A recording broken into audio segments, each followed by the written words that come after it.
Trustee Deleuze, our president, and accounted for. And no action was taken in closed session. And I'll now entertain a motion to adopt the agenda. So moved. It's been moved and seconded. All those in favor, please say aye. Aye. Opposed? Abstentions? Motion carries unanimously. Now we move on to communications. All right, this is an opportunity now for people to address the board on items that are not currently on the agenda. If you'd like to be heard, if you're here present, I should have come up to Ramon. Please ask to get a speaker's card. If you are watching online, would then ask you to go ahead and if you're watching us through Gamut Assembly meetings, you can enter your name there and put your email address in there and then fill out the information. And the board assistant will provide your comment to the board. Or if you want to comment via YouTube, you can do that as well in the live chat, and the superintendent will share your comments there. So with that, I will go ahead and see if there's anybody who'd like to address the board on an item that is not currently on the agenda. We'll give the folks online a few minutes.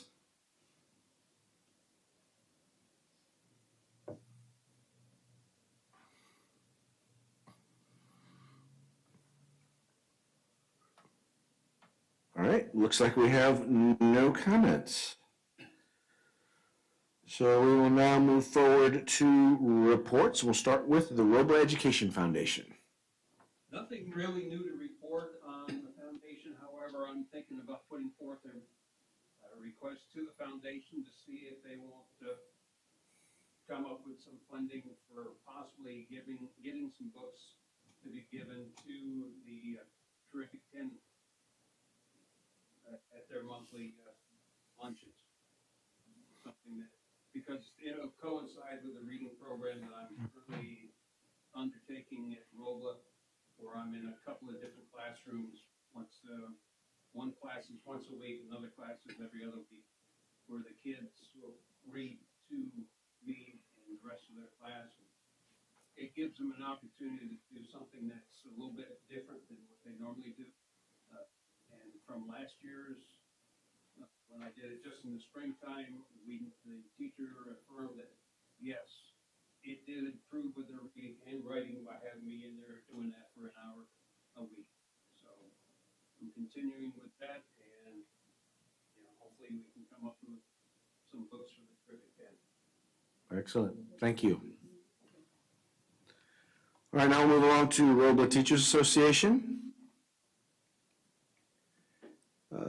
Classified School Employees Association. And Superintendent's Report. Good evening. I'd like to start by introducing our new ECE Director, Fabiola Salceda. At the last board meeting, we did approve her. She has been working and is a fabulous addition to our team. Thank you, everyone. Good evening. I want to say thank you to everyone for admitting me into this new role as the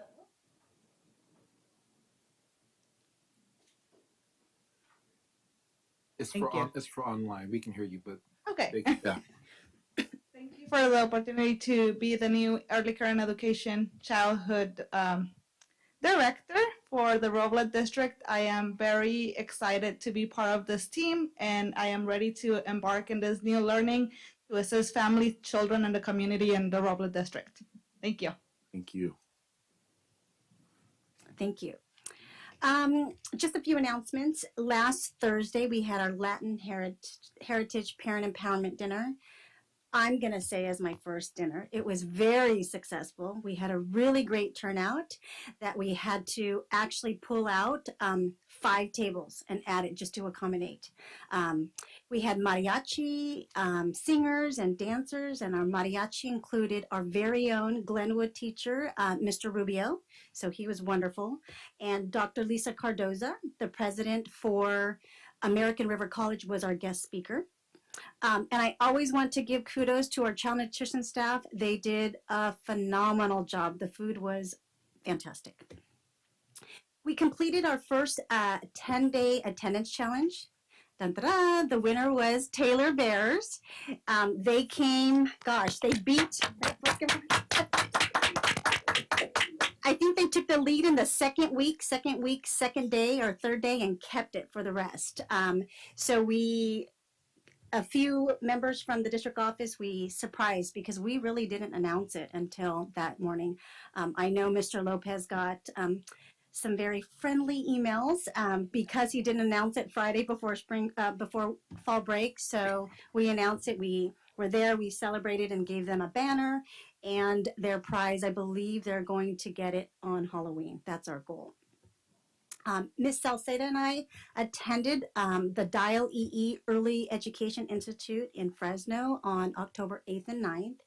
And it was a great 2 days of learning where we participated in sessions regarding developmentally appropriate practices, inclusion, the community school model, and expanded learning, all as it pertains to early childhood education. Our next session that we'll attend is November 6th and 7th. Today was the Harvest Festival at the preschool. It was wonderful. I was able to stop by the morning session. They had one in the morning and then an afternoon session. Great turnout, kids and parents just all over the place. It was wonderful. This Saturday, Taylor is hosting a flu clinic from 1 o'clock to 4 p.m. 1 p.m. to 4 p.m. Let me just clarify. And then next Wednesday, November 1st, is our next professional development day. So there's no students on campus, and it'll be professional development for all our staff members. That concludes my report. Right. Now we'll move on to board member reports. We'll start with Trustee Cardona. Nothing to report. Thank you. Trustee Hamilton, start. Nothing to report, but I really enjoyed watching the emails come through about who was like in the lead every week. So that was fun. So thank you for sharing that. Trustee Barnes. I had the pleasure of attending the California Latino School Board Association Unity Conference, and this is normally where I give a very fun and friendly report. But there was a labor strike the first day of the conference, and they had to cancel it. So I'll just have to say, stay tuned, and we will see. So that's all I have. All right. I also had the opportunity, along with Trustee Cardona, to attend the Latin Heritage Month celebration, and it was having been to other events, it was probably the most well attended of all the Heritage Month events that we've done. The food was phenomenal. It was exceptional. Entertainment was exceptional. Unfortunately, I was not able to stay to hear the speaker because I had grandpa duty. But I hear that she did a wonderful job. It was very inspirational as well. I also had a chance to attend the Robla Family Festival at Robla Park. That was a lot of fun. Robla was very well represented. Mr. Gerardo was there, Ms. Salcedo was there, as well as other staff and folks. It was very well attended. There were a lot of attendees, so I noticed last year there weren't as many people as there were this year, but it seemed to be very well attended. And it was nice to hear, in particular, a lot of the organizations and a lot of the other electeds who spoke really had a lot of really positive things to say about the Robla School District. So that was exciting, and to know that people outside of Robla even think well of us. And in any case, that is the rest of my report. All right, now we're going to move on to the adoption of the consent agenda. I will entertain a motion to approve. So moved. Second. It's been moved and seconded. All those in favor, please say aye. Aye. Opposed? Abstentions? Motion carries unanimously. Now we'll move on to Section 6, presentations and information. We'll start with our facilities update. Good evening, folks. Can you hear me okay? Yes, sir. First off, I'd like to thank the Robla staff, IT, and so forth for accommodating me this evening. As the superintendent may have shared, I recently had Achilles surgery. Between our last board meeting and this board meeting, I ruptured my left Achilles. So I hope to join you again in person soon. But I do want to thank you all for accommodating me this afternoon. Next slide, please.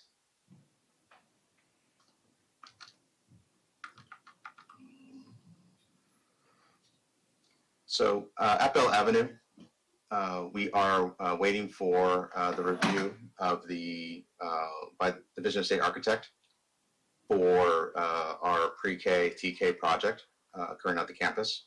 We're currently awaiting a fire flow test to be conducted by the city in order to complete our review process for fire life safety as part of the submission to the state. Once that's completed, we believe that we'll have approval from DSA approximately 2 weeks thereafter. We're hoping to have that completed sometime in early November, and we can move forward with that project. We've also met with the district's chief technology to review the low voltage and electrical plans for the project, making sure that we're accommodating the district's technology needs.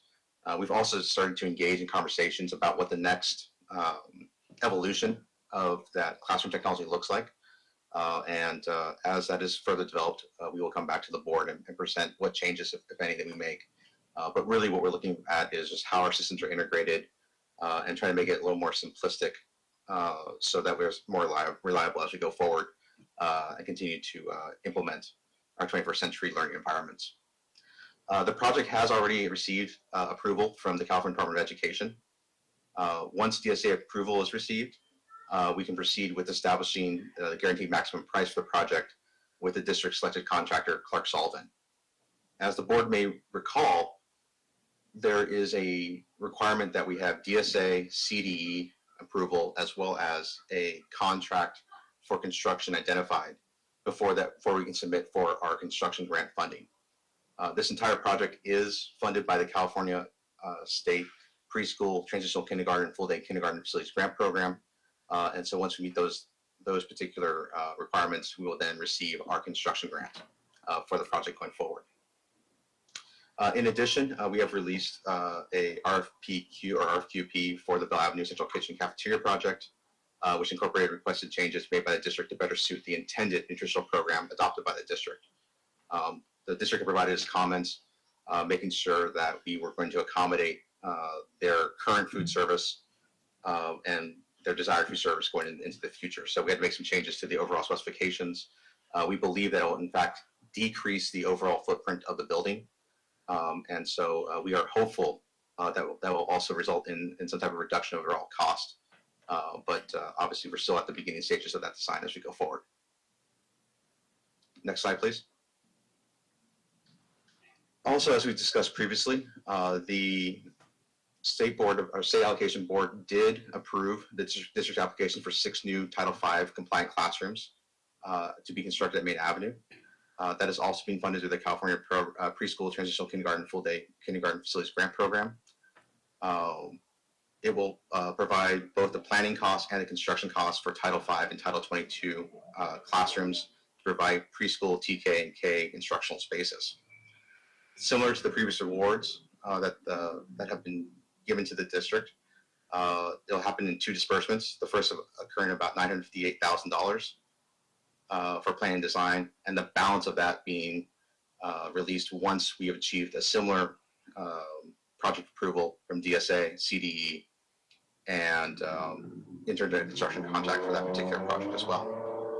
Pending staff and board approval of that project and receipt of that grant, the all-in budget for that project is estimated to be $6,578,765, consisting of $6,425,012 coming from the state, with a minimal contribution from the district of only $153,753.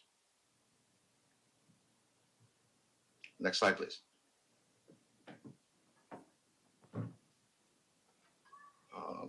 Other facilities updates. We did have some water intrusion that was reported over the weekend at Bell Avenue next to our 2-story classroom building. We are working with district staff to identify the cause of that water intrusion so that it can be addressed. And so once we have more information about how to further mitigate that particular water intrusion, we will make recommendations on the necessary repairs that need to be made in order to prevent that going forward. As the board is aware, we've had water intrusion at that facility previously. This is the 2 same classrooms that I think experienced it as well. Upon an initial examination, we believe that the mitigation measures we took over the summer in terms of getting water away from the building have worked. we're now investigating if there's any water intrusion either coming from above or through the windows and doors. So that's what we're currently investigating. And obviously, if we find the cause of that, it's something that we would address as quickly as possible. I'm also happy to report that at Robla, we have installed the water fountain for the playfields. It's located between the MPR and the playfields behind the kindergarten building. That was completed over the fall break and is currently in use. Otherwise, we continue to work on the projects at hand and happy to answer any questions the board may have. Any questions? I'm curious. I always like learning about different about the things that you talk about. Now, you mentioned a water flow test. Is that what you called it? I apologize, sir. I wasn't able to hear you. Did You repeat that, Ramon? Yeah, you mentioned a water flow test. Is that what you mentioned earlier for DSA? Yes. So we are required to. We're required as part of the plans to demonstrate that we're able to get water in event of emergency from either a hydrant or the system inside of on the campus to the buildings. Now, we did a similar test when we constructed the new two-story classroom building as well as the modernization and the kindergarten classrooms, and it showed that we had enough water pressure to service the site. Unfortunately, those fire flow tests come with the expiration date. And so DSA is saying that we cannot use our previous test. So although we anticipate no problems at the site, because we won't be demanding any more water than we previously were, that water flow test does need to be updated, and that's something that's currently being worked through with the city. Is this something that we should do on a regular basis if these tests expire? That means that they want to make sure So that it's not required. It's typically when you're adding additional buildings to a campus or a site. And like I said, it's a DSA requirement. Now, the fire department does do its own routine testing of the fire sprinklers. They walk the sites, the fire marshal comes through, they identify problems and things of that nature. And so they do it on an ongoing basis to make sure the systems are working. But that is separate and apart from this particular test, which is really meant to measure the water pressure to service the fire systems on site when you're adding additional buildings. Mm-hmm. And the test that the fire marshal does, they test to see if the system's working, but do they test for water pressure and make sure that we have enough if needed, whenever we need it? So the fire marshal will check, typically there's two parts to it. One is contracted out, which is kind of like the fire extinguishers and the fire alarms. That's usually through a separate provider. And then the fire marshal comes through and looks at obstructions to egress. They look at some of the operating systems in terms of, the valves and things of that nature on campus, as well as confirming locations of water valves. But they don't necessarily, and those valves have pressure gauges on them, which they check. But in this particular case, it's just a calculation needed in terms of the buildings that we're going to place and make sure there's sufficient water pressure from the street in order for them to approve the plans as drawn. As I mentioned before, we did this test when we did all the other construction projects. It's just that particular test has expired, and it's just a requirement for us to go back and renew it. Mm-hmm. Okay. Okay, thank you. Any additional questions? Thank you. Thank you so much. Thank you, folks, and I hope to see you again in person very soon. We'll definitely look forward to seeing you soon. Yes, get well soon. All right, now we'll move on to PBIS bullying prevention report.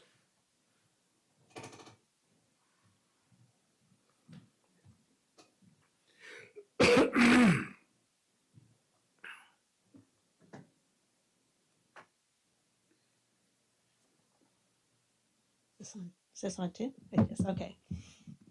All right. Good evening. I'm just going to give you a quick update on our bullying prevention project and what exactly it is. This is a program that initially was going to be 1 year, but has been ongoing since 2010. So essentially, we are in an MOU with the Sacramento County Office of Education. And that MOU is to provide bullying prevention education and supports for our students. The why behind these funds is that bullied children are at higher risk of developing mental illness, as well as those who do bully are at higher risk of having problems as adults in maintaining relationships. So that's kind of the premise of the program. Normally, when I give this report, I would have the MOU as an action item, but the MOU is sitting at the county office in legal, so we haven't received it yet. So it's imminent. Hopefully, we'll have it at the next board meeting. So a little history on this project. As I said, it started in 2010. In 2010, the districts were offered to participate, and they would receive a grant funds of about $20,000 to purchase bullying prevention curriculum. We were given two choices to choose from. All the participating districts except for San Juan opted to utilize the curriculum that is produced by Committee for Children called Steps for Respect. The one that San Juan chose, Orveus, is quite extensive training that's involved in that program. I think it's a more complete program for a high school district in terms of what it is. And so otherwise, everybody else is using Committee for Children's Steps to Respect, which in turn is now called Second Step. It's been incorporated into another one of their programs, which I'll talk about in just a minute. So a little history of how we participate in the project. Essentially, we had two demonstration sites. That would be Bell Avenue and Glenwood. So to continue to participate in that project, we still need to have the two demonstration sites. But in Robla, because of our small size and the funding that we received, we've been able to push this out for all 5 school sites. The project is funded through the Mental Health Services Act, Proposition 63. And as I said, initially they thought it was going to be a one-time only, but it's been continued, and the funding has decreased, significantly from that initial. So essentially, we've received about $8,885 each year since 2011-12. So as I was saying about the curriculum, so Steps to Respect was the original curriculum that we chose, which was provided by the Committee for Children. With their update in 2015, they incorporated those units into their full Second Step curriculum, which Second Step is a more larger piece of a curriculum that talks about like self-esteem and relationship building and communication. So it's now part of that curriculum, and we have that curriculum for all TK through 6th grade classrooms. Initially, we had it as a hard, piece of equipment, books and papers and whatnot, but now we actually are utilizing the online version, which is a much more extensive version. It has more updated videos. So being part of the online, though it's a little more expensive, it gives us more accurate, more up-to-date, and more realistic situations compared to the little cards and the things that were in the first piece of a curriculum that we adopted. So as I said, in order to maintain participation in this project, we do have to keep those 2 demonstration sites. And what that means is that these 2 demonstration sites, at the end of the year, they actually participate in a survey. The students and the staff participate in a survey. This data is collected by the county. It's collaborated with all the other data from the other school districts. The information is then distributed back to the mental health, showing that this project has been effective, and it talks about how the things that we are doing, how the money is being used, and showing that it's been effective.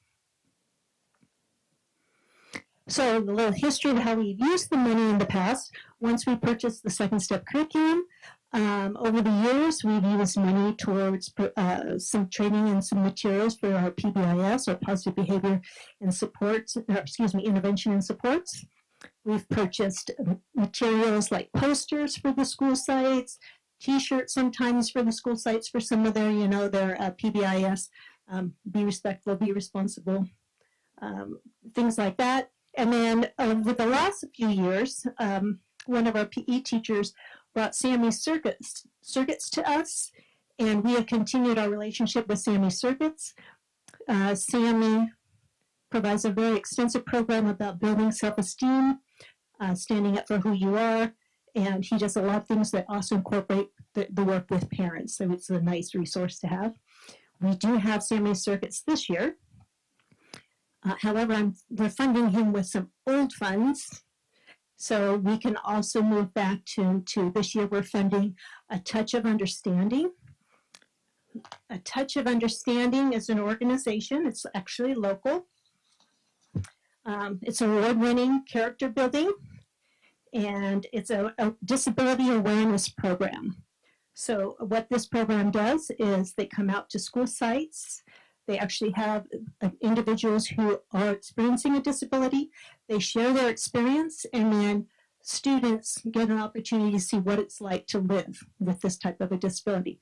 So depending on who our presenters are, what the actual activity might be, but they usually have 3 or 4 different activities, and they can be anything from physical to things like to the mental disabilities, things like being dyslexic, being blind, color blindness, and then of course other physical, for example, as you see here, the trying to live through the world being blind. We were able, this is a very highly sought after program. We were able to get 3 of our school sites in the calendar. We have a 4th one on the waiting list. So Glenwood is the school on the waiting list.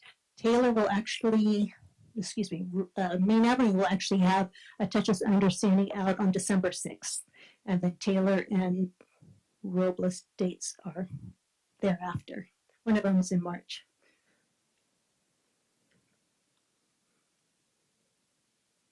So that's what our bullying prevention project is. Do you have any questions? Thank you. Thank you. Thank you so much. And now we'll move on to item C, enrollment update.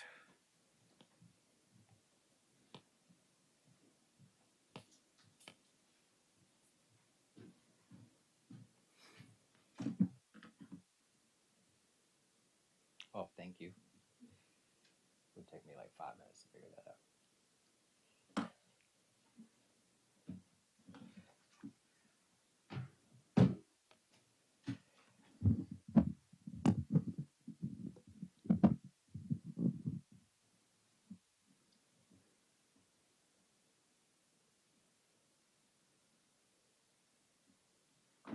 Okay. Oopsie. Good evening, members of the board, Superintendent Chen, staff.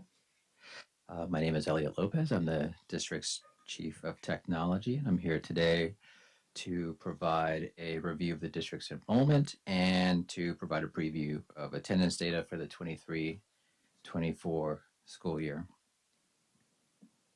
This is important because a smooth transition to a post-COVID era requires that we be able to welcome our students back into a safe and nurturing environment where they can learn and where they can be successful. And this data is crucial for us to understand our constantly changing system so that we can make good decisions and align resources to needs in support of those goals. And while things are improving, we still have a ways to go. For example, we know that enrollment is stabilizing for some, including our own district. But at the same time, we also know that attendance issues and chronic absence are still hurting students in record-breaking numbers across the state. And so we examine the data for insight. We'll start with an overview of our enrollment counts for the 23-24 school year. These counts, as you know, are based on an enrollment snapshot that is taken every year on the first Wednesday of October that we affectionately refer to as Census Day. And this information is used by the CDE for tons of different reasons, including for determining district funding apportionment, as well as for the basis of public reports and dashboards that reflect student counts, enrollment, demographics, and other information that is publicly released over the course of the year. The top portion of the slide here reflects enrollment counts and overall percentage of district enrollment by school.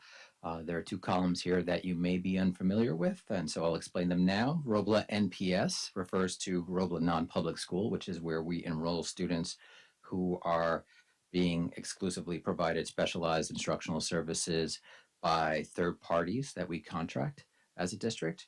And then Robla SD is where we enroll students who don't generate ADA, who receive specialized instructional services from Robla, but who are not rostered in a class. And these students typically tend to be not school aged, but they reside within our boundaries. And this year we received new direction from the CDE to enroll them in this manner. And the bottom portion of the slide reflects enrollment counts and individual grade level counts by schools. And the bottom row is the total of each school's counts, and the rightmost column reflects the total number of students in each of the grades.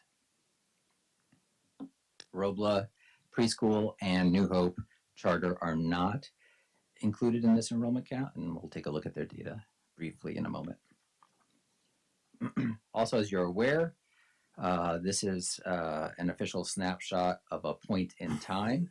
These figures will vary over the course of the year as Robla processes new enrollments that come in over the course of the school year, and we do on occasion have students that withdraw over the course of the year. But this is the official snapshot that is the denominator for all of the reports and dashboards that get published by the CDE.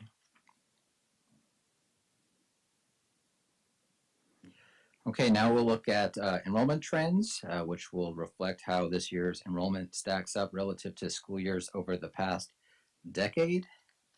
The bottom line is that we had 1,922 students on Census Day, and that enrollment is up by almost 1 full percentage point over last year, which is really good news and something we should be celebrating. But also, and perhaps more important, and also on a positive note, we are seeing continuation of a trend away from declining, a multi-year trend away from declining enrollment that we saw start in school year 2021. So in the 2 school years preceding this one, you can see that the decline in enrollment started to slow after the big drop that we saw in school year 2021 of 5.5%. In 21-22, that decline reduced to 2.3% over the prior year, and then the subsequent year in 22-23, we saw that decline reduced to 0.4%. And this year, we went into positive growth territory. So I think we can officially say that we are on a consistent upward trajectory. I'm knocking on wood, in that we're all hoping that this trend progresses into future years as well.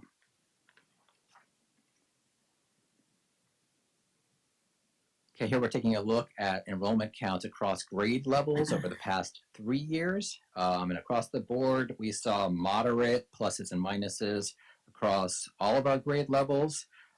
Kindergarten, second, and fourth grades, we saw drops, while TK, third, and sixth grade saw increases.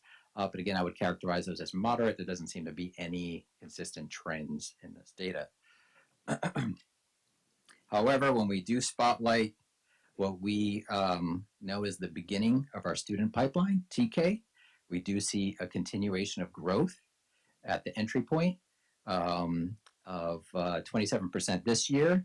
And then last year, a substantial growth of 103% where we doubled TK. So the numbers do continue to grow in TK, though that growth does appear to be slowing. So this is an area where further analysis and continued focus, as we have been doing on parent and community education, will be very important for Robla. For example, here we're looking at the 99 students from last year's preschool cohort who are TK or kindergarten eligible this year based on their birth date. And you can see based on this chart that 54% of those students did matriculate into TK or K classes at our elementary schools, but that 46% of those students did not. And so that's an area where we might be able to improve those numbers in the future and we might be able to focus on. In that regard, we're very grateful to have our new Director of Early Childhood Education, Fabiola, on board. I know this is a priority for her. Does that mean any of those that didn't, the 46 that didn't, did any of them stay in preschool? Some of them may have stayed in preschool. We just didn't perform that analysis, but knowing where those kids wound up would be essential to being able to make any change in that figure if we wanted to do that. Another key factor for enrollment is retention. Retention, your best customers are your existing customers, right? So when we look at, I think I learned that from Gerardo, when we look at how many of last year's students returned to Robla this year at any school, we see that just short of 90%, 89.1% of Robla students came back in 23-24 district-wide. And while some of this is due to typical mobility in the region, we still want to look at strategies for retaining students to make sure that they're not choosing to attend schools in nearby districts over Robla schools. Are we going to eventually be tracking students, like to determine, what percentage of our students that are starting off, whether it's at the kindergarten or if it's preschool or TK or kindergarten, are actually getting all the way and actually matriculating out at the 6th grade? Yeah, absolutely. So we have actually performed analyses like that. Last year, I think as part of this presentation, actually, we included a what's called a sand key chart, which is kind of like this, but it started at kindergarten and it ended in whether or not our students were graduating from high school. And it included the middle schools and the high schools that they attended along the way. So it gave us a sense for, I think we were looking at the time, math, I'm not doing the math in my head right now, but I think it was a class of 2014 that would have been graduating last year. And we looked at data for those students, and where they went after they left a Robla school, then where they went after that middle school, and then whether or not they graduated from high school. So we are starting to perform complex sort of end-to-end student outcomes analyses like that. Yeah.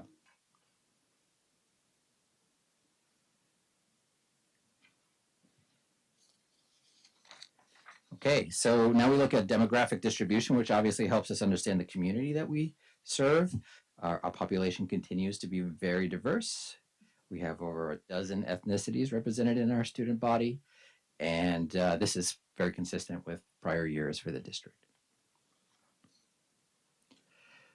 Cindy Lyon will tell you that our students and families also speak 23 different languages, and this chart represents the distribution of the primary language spoken at home in our students' households.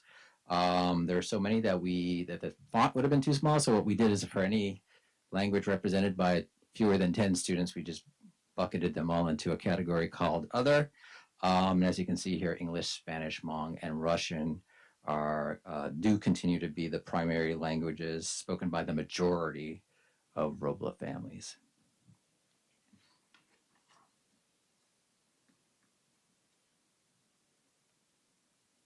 Okay, many of our students also qualify the district for supplemental and concentration funding because they are in categorical groups and programs defined by the state to identify our neediest students. And at the start of every school year, staff from across every department in every school work really hard and collaborate on ensuring that all of our students' needs and demographic information are documented accurately in our student information system so that when we report that information to the state, every one of those students are counted. Now, each qualifying student is only counted once, regardless of the number of categorical programs for which they qualify, which is where the term unduplicated comes from. But this year we project that over 90% of our students will be included in this unduplicated count because they participate in one or more of these categorical programs.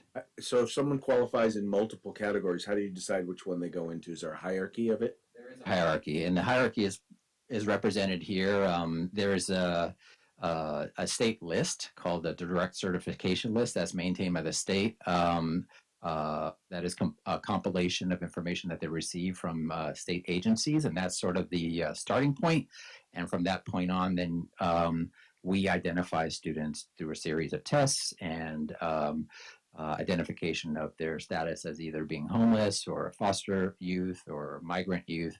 And then ultimately, we actually collect surveys from every single one of our families where they report to us their income, and we use those forms to determine if they are socioeconomically disadvantaged.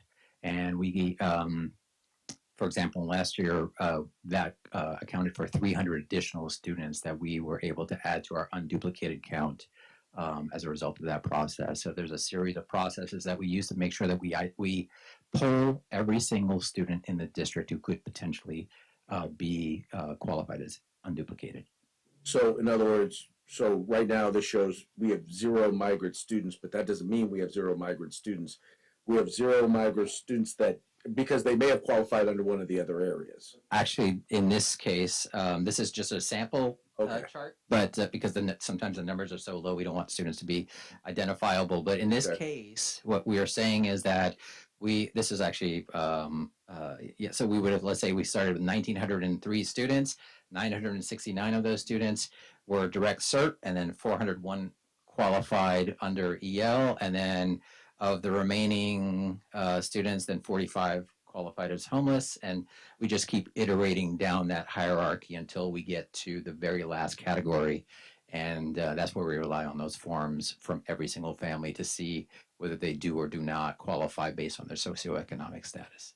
Okay. Yeah, and then ultimately we should have the total number of students that qualify plus the total number of students that don't qualify should equal the total enrollment, which means that we did a good job of ensuring that we polled every single one of our students. Sometimes families don't like to provide that information for, out of concern for security or disclosure of information. So we get very close to 100%, but we don't hit 100% every year. Okay. For socioeconomic status, trying to formulate my question. We've seen huge increases in things like inflation. How does the definition of who qualify for socioeconomic status get adjusted to things like that? Yeah, so every year the federal government publishes a rubric that is reflective of the economy and is modified based on what's happening out there. And, one of the criteria in the rubric is how much money the family earns. And then the other criteria is how many people there are in their household. So you basically plot the number of folks in the household and how much they earn. And the rubric will determine whether or not they qualify as either eligible for the free lunch program or the reduced lunch program, which we don't apply here because we are in CEP status. So all of our students receive free lunch or eligible for free lunch, but that rubric still is used as the basis for determining socioeconomic status. So every year it changes based on what's happening out there. Mm-hmm. That's why we have to collect every single year, but also because folks' income changes as well. Let's move and target. Don't go anywhere, Mr. Castillo. I probably have other questions. Okay. As promised, here's a quick look at Robla Preschool. 3-year enrollment counts. This year we are down substantially to 154 enrolled preschool students, which represents a 34% decline in enrollment.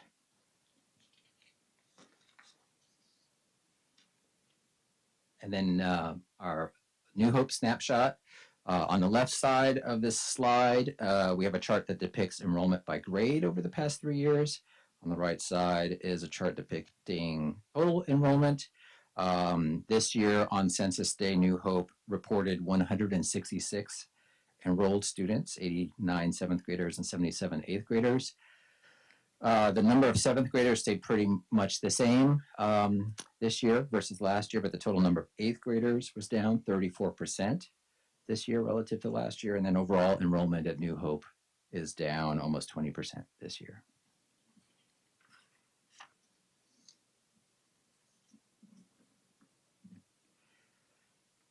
So that's the high-level overview of enrollment data. We'll do a quick pivot to attendance data. As you know, Robla is receiving differentiated assistance from our County Office of Education to help us address attendance and chronic absenteeism. As I mentioned before, this is a crisis across the country. In school year 21-22, 30% of students in California public schools were chronically absent, which is something like 3 times the pre-pandemic rate. So this is a huge priority across the state, and certainly for Robla. So we wanted to give you a brief snapshot of where we are right now, knowing that this is not comprehensive data, and that closer to the end of the year, we'll have a better understanding of attendance overall. But it does give me the opportunity to talk about the Robla Attendance Challenge, which Superintendent Chen already gave a little bit of a preview to. As part of our strategy this year and working with the County Office of Education, we have identified 5 of what we're calling change ideas, and that list is growing to help attendance. But the first change idea that we identified was the implementation of the Robla Attendance Challenge, which, as you know, took place over the 10 days prior to fall break. Taylor Street won the challenge with a 95.27% attendance rate during that period. But it's also really important to note that every single one of the schools who participated increased their attendance rates from the first day of the challenge to the 10th day of the challenge. So they were working hard. They were improving day over day. Teachers and school staff and even students. I think students were begging their parents to take them to school every day. They really wanted that cone of ice. That cone of ice was very attractive to them, and it got pretty competitive. And as Superintendent Chen mentioned, I might have received some death threats when I didn't release the winner the last day of the challenge. I'm just saying, maybe that happened. But the real question is, was the challenge effective, right? And our data seem to indicate that yes, it was. When we compare attendance rates for the 10 days preceding fall break from last year to the 10 days preceding fall break from this year, you can see the impact of the challenge. Almost every single school was up this year for that same period over last year. And overall, as a district, we were up 0.89%. And I know that may seem like a small number, less than 1%, but to put this into perspective, this is equivalent to erasing about 171 absences during that 10-day window, which is consequential. And then when we look at the year-to-date attendance information from the start of the school year through fall break, that data is promising as well. So when you look here, our attendance rates for the entire year thus far through the fall break were also up district-wide. And in general, for the first day of school through fall break, the attendance rate for the district was up 0.88%. And this is equivalent to erasing 660 absences over those first 7 or 8 weeks of school. I also just wanted to point out that Main Avenue saw a pretty significant increase in attendance rate from the start of the school year through fall break of 2.67%. So kudos to Maine.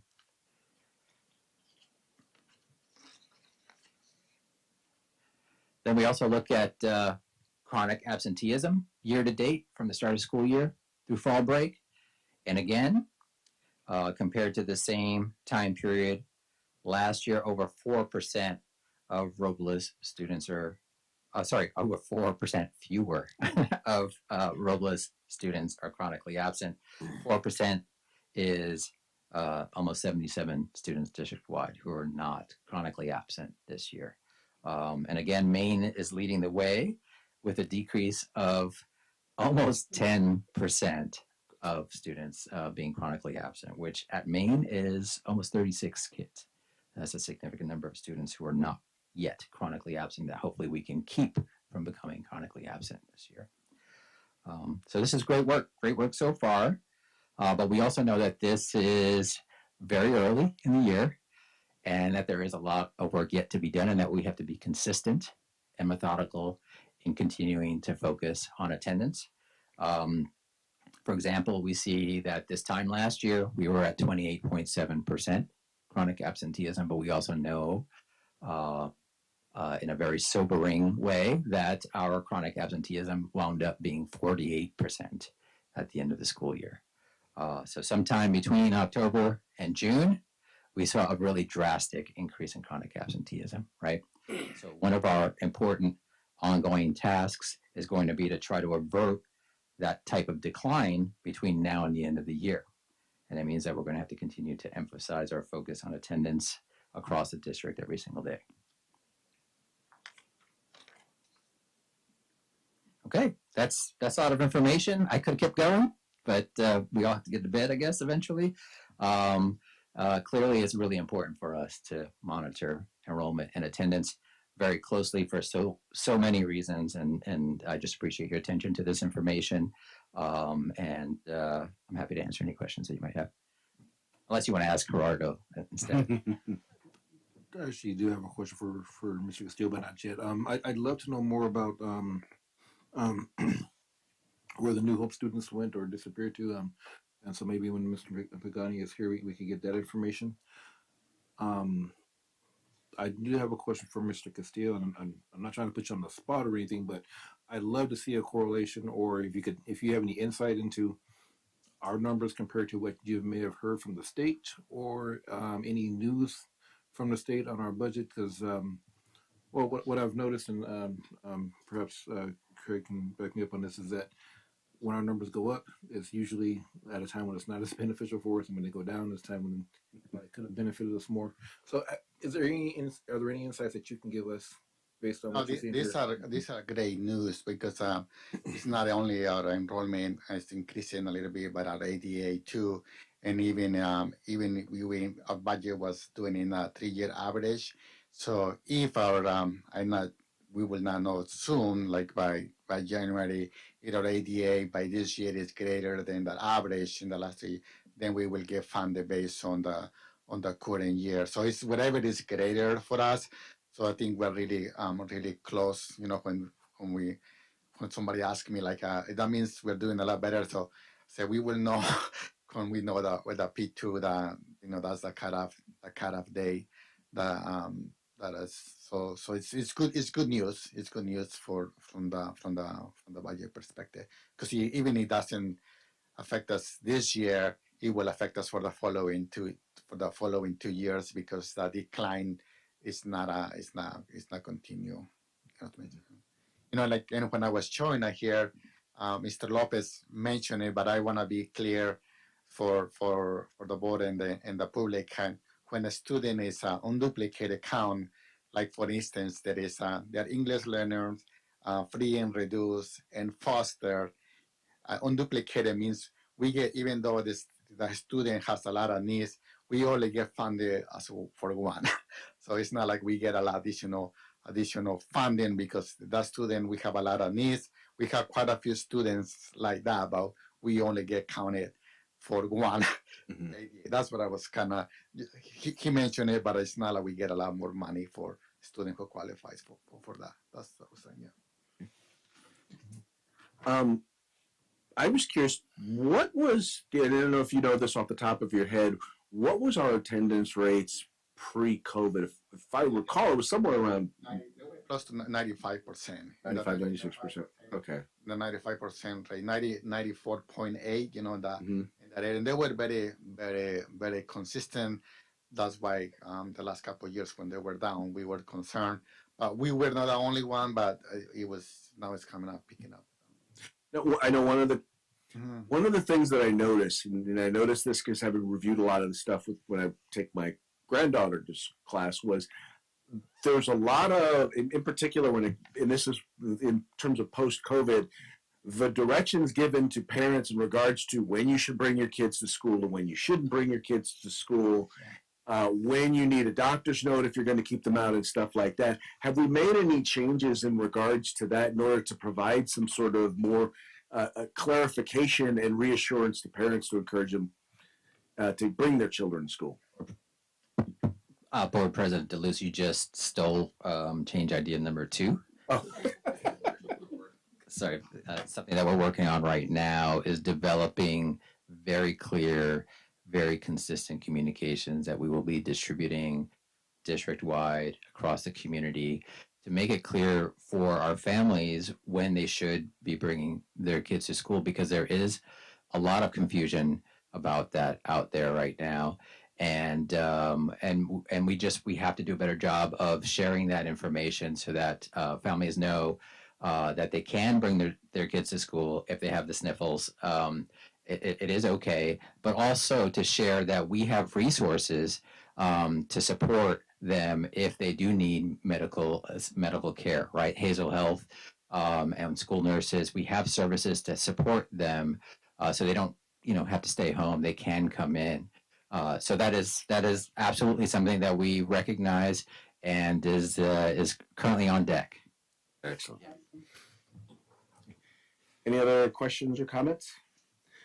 I will also add that I really liked seeing in social media when you were doing the attendance challenge, you could see just the excitement that just at all of the school sites. And when we were at the dinner, so many of both the kids and the parents and the teachers and staff just really found that to be exciting. That kind of competition and camaraderie really made a difference. That was a great idea. It was great. We had a debrief on the challenge at our most recent cabinet, and it was great to hear the principals talk about the depth of thought and strategy that went into bringing kids to school every day.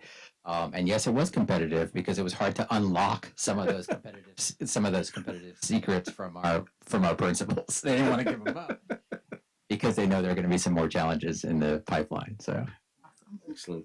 Great, thank you. Thank you so much. All right, and we'll now move on to Williams UCP quarterly report.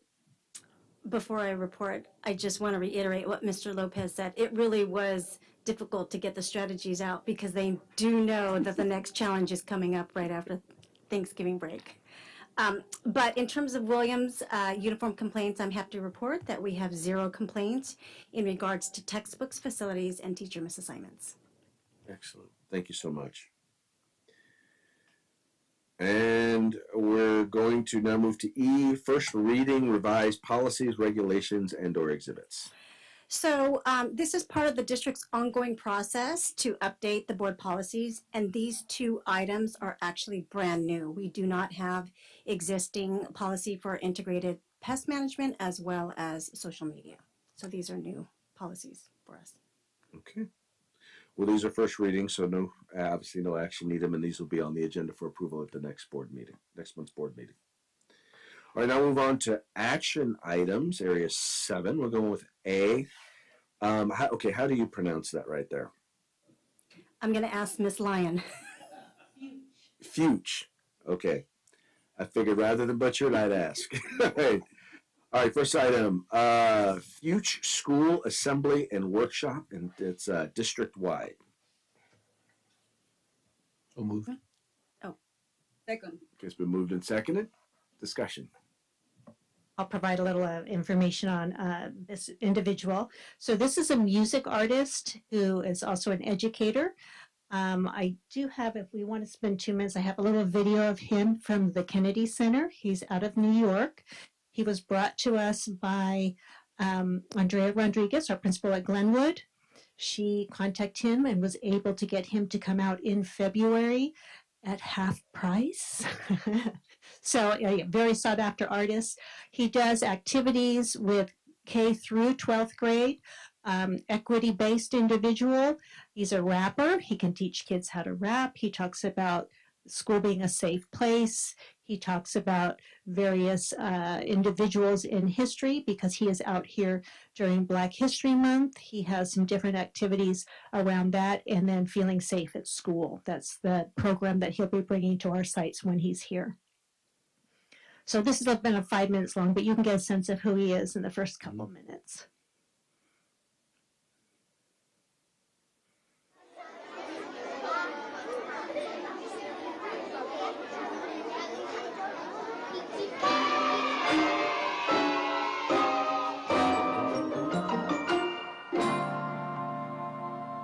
Hello, my name is Fuge, and I'm a music artist and educator. Today, we're going to explore how to rap. This video is part of the Kennedy Center's Education's online collection, Teaching Artists Present. We're teaching artists from all over the country lead activities that you can enjoy from the comfort of your home. First, let me show you an example of what I do.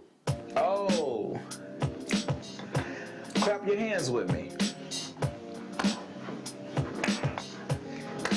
Now feel the beat and let's count to 4. 1, 2, 3, 4. 1, 2, 3, 4. 1, 2, 3. Remember that feeling when the world was mine? Young, broken, naive, but everything was fine. Mama kicked me out the house on summer days. I had a job hunt. Used to ride the bus from Madison to Antioch, Rivergate to Hickory Hollow, Opry Mills to Bell Road, filling applications every retail and grocery store. Remember having dreams of making $7.25 with a sneaker discount at Locker, a finish line. Yeah. That's the first verse for my song, Miss Those Days. I wrote that about my life. Now I want you to write something about your life. So this particular piece is something that he did for the 50th anniversary of hip hop. He taught children how to take the 4 count and to basically, he gave them a little script of how to make their own little rap piece. And it's basically something that goes along like, you know, blank is my name, blank is my favorite game, I am blank years old, years until I'm grown, something, something on Friday, and that's all I have to say. And so he helps them to create their own little rap. So that's a piece of what he does. As I said, he's coming during Black History Month, and he's going to provide assemblies for the children, as well as he's provided various activities for the teachers to also do in the classroom. Okay. So I'm sorry. The cost on this is $2,500 per school site. Correct. $2,500 per school site. Okay. Why is Maine not included? Actually, Maine is included. Here I see 4. I only see 4. I see Glenwood, Bell, Taylor. Okay, we did get Maine in. So essentially, he's coming out here for a week period, and we were able to get Maine. So all 5 school sites. That's why it's $12,500. Okay. Mm-hmm. This artist seems very interesting, and I look forward to seeing him perform. There's also another vendor that I would definitely like you to consider. It's a group called Schoolyard Rap. Yes. Okay. Uh-huh. Yeah. I came across them at last year's Unity Conference and was also impressed with them and the fact that the person who put it together was a former principal and a former teacher. I believe Glenwood has actually reached out to Schoolyard Rap as well. Glenwood actually had him come, or their group come last month, and we are already talking about bringing them back for assemblies prior to CASP, to promote CASP for all the school sites. Okay. I don't know. Maybe it's just me. It just seems a little price. Is this pretty much standard cost for something like this? Actually, his initial cost was $5,000. He is coming from New York. She, talked to him about coming to all of our school sites and making it worth his while to come out here, and got him down to $2,500. The cost of assemblies has definitely gone up. It has definitely gone up. Okay. Any other questions or comments? I do want to just mention too, the Title IV that we're funding this through is a supplemental federal dollars that we receive with 3 different categories. One is in regards to health and wellness, one is in regards to technology, and one is in regards to access to the arts and entertainment for children. And so we're utilizing those funds for this. All right, I'm glad you shared that. Thank you. Important piece. Where's the money coming from? There you go. There you go. Thank you. Any other questions or comments? Hearing none, we'll move forward to a vote. All those in favor, please say aye. Aye. Opposed? Abstentions? Motion carries unanimously. Item B, approve Ultralink contract to install cameras at Taylor Street School. So move. Second. It's been moved and seconded.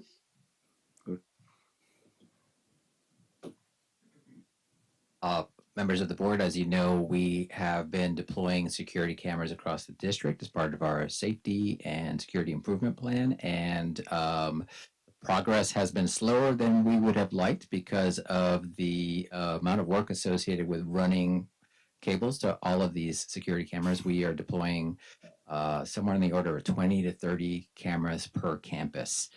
So we are blanketing our campuses. And so this contractor will be coming in to deploy that cabling to expedite the installation of these cameras. Well, we appreciate the work that y'all are doing, and it take as long as it takes to do it right. So it's just Taylor that he's doing this. There's no need for this at other sites. So we have completed Glenwood and Maine and the district office already. He is doing Taylor, and we're currently in the process of obtaining quotes for Bell and the preschool, after which then we're going to be obtaining a quote for Robla Elementary. There's sort of a progression where we have to kind of plan, look at the site plan and figure out where we're going to put the cameras first to make sure that there are no blind spots. And then once we have that set, then we bring them in to figure out what the actual cost will be for the cabling. So we're kind of iterating through all of the school sites. So we have Taylor, Bell, preschool, and Robla left. Any additional discussion or debate? Hearing none, we'll move forward to a vote. All those in favor, please say aye. Aye. Opposed? Abstentions? Motion carries unanimously. Item C, authorized disposal of obsolete supplies, equipment, and books. So moved. Second. It's been moved and second. Is there any discussion? Anything you want to share on this? Nope. Hearing no debate. All those in favor, please say aye. Aye. Opposed? Abstentions? Motion carries unanimously. Item D, approved leadership development consulting services, Hickey Associates and Hickey. So moved. Second. Moved and seconded. Discussion? This is professional development that I'd like to provide for all our administrators, or expanded cabinet, which includes classified as well as certificated administrators. It's in alignment with my strategic plan, Blossoms of Greatness, focusing on the letter L for leadership and S for standards. Each month we had a first session of 3-hour presentation, or 3 hours of professional development, and each month during expanded cabinet we will have an hour of session that will conclude at our June cabinet retreat in advance. Excellent. Any debate or discussion? Hearing none, we'll move forward to a vote. All those in favor, please say aye. Aye. Opposed? Abstentions? Motion carries unanimously. Item E, approve SCOE MOU for data sharing and support. So moved. Second. Been moved and seconded. Discussion? As Mr. Lopez mentioned, Robla is in differentiated assistance, and part of that is the partnership with SCOE, and this is an MOU to give them authorization to look at our data, share our data, and work with us with our data. Any discussion or debate? Hearing none, we'll move forward to a vote. All those in favor, please say aye. Aye. Opposed? Abstentions? Motion carries unanimously. Section 8, board member requests for future agenda items or reports. Trustee Cardona. No request. Trustee Hamilton Starks. And at this time. Trustee Barnes. None. And I have no requests myself. So with that, this meeting is adjourned. Thank you, everyone, and thank you for tuning in.